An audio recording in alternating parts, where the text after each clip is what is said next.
Good bad அக்லிங்கிற படத்தில் modern நல்ல music director அவர் GV Prakash வந்து 1000ல் ஒருவன் பண்ணவர். அவர் எவ்வளவோ டேலண்டட் பர்சன். அவர்கிட்ட ஒரு நல்ல சாங் வாங்க முடியலன்னா பழசை எடுத்து போட்டுக்கிறாங்க. அப்போ பழசை நோக்கி தானே போகிறாங்க. சார், இப்போ நீங்க சொன்ன மாதிரி இந்த பாடல்கள் பஞ்சம் ஒரு பக்கம், கிராமிய சார்ந்த படங்களே வந்து குறைஞ்சு போச்சு. மண்மனம் சார்ந்த கதைகளுக்கு பஞ்சம் ஆயிடும். பஞ்சமெல்லாம் கிடையாதுங்க. எடுக்கிறவங்களுக்கு தான் பஞ்சம். மற்றவங்க புதுசாக ஏதோ பண்ணுறேன்னு சொல்லிட்டு எதையோ பண்ணிகிட்டு இருக்கிறாங்க. இன்றைக்கி கல்ச்சர் மாறிடுச்சு, மக்களுடைய மனப்பான்மையே மாறிடுச்சு.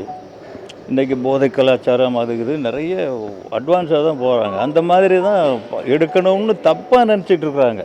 ஏன்னா அம்மா அப்பா மாமன் மச்சான் பாசம் சித்தப்பா பெரியப்பாங்கிறது இந்த மண்ணை விட்டு போகவே போகாது. அதுக்குள்ளே சுற்றி இருக்கிறது தான் நம்ம வாழ்க்கை. அதுலேயும் தமிழ் கலாச்சாரங்கிறது ரொம்ப சிறப்பான ஒன்று. இவங்க அதை விட்டுட்டு இப்போ இருக்கிற கலாச்சாரத்தோடு போய் அந்த மாதிரி போகிறதுனால தான் இதை விட்டு அவே போயிடுறாங்க.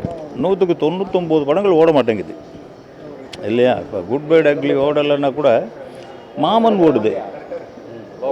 நீங்கள் லோ பட்ஜெட் படம். ரெண்டாவது அந்த டூரிஸ்ட் ஃபேமிலிங்கிறது ரொம்ப சின்ன பையன் டைரக்டர் வித்தியாசமாக ஒன்று கொடுத்துருக்காரு. அந்த படத்துக்கு என்ன தேவையோ, அந்த காட்சிக்கு என்ன தேவையோ அதை தவிர அதில் வேறு எதுவுமே கிடையாது. இப்படியா எடுக்கிறாங்க இப்போ வர டைரக்டர்கள்லாம் அந்த படத்துலேருந்து கொஞ்சம், இந்த படத்துலேருந்து கொஞ்சம், இந்த படத்துலேருந்து கொஞ்சம். இப்போ நான் வந்து கதையே எழுத ஆரம்பிக்கல, இப்போவே வந்து அந்த லொக்கேஷன் பார்க்கணுன்னு வரோம் இல்லையா? அவங்க அப்படி கிடையாது.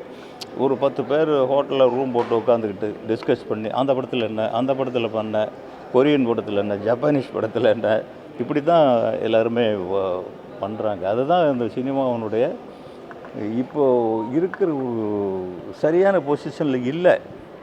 எந்த இடத்துல இருக்குன்னு தெரியல. 100 படத்துக்கு 99 படம் லாஸில் தான் வருது. அதுக்கு காரணம் திட்டமிடல், தேடுதல் இல்லை.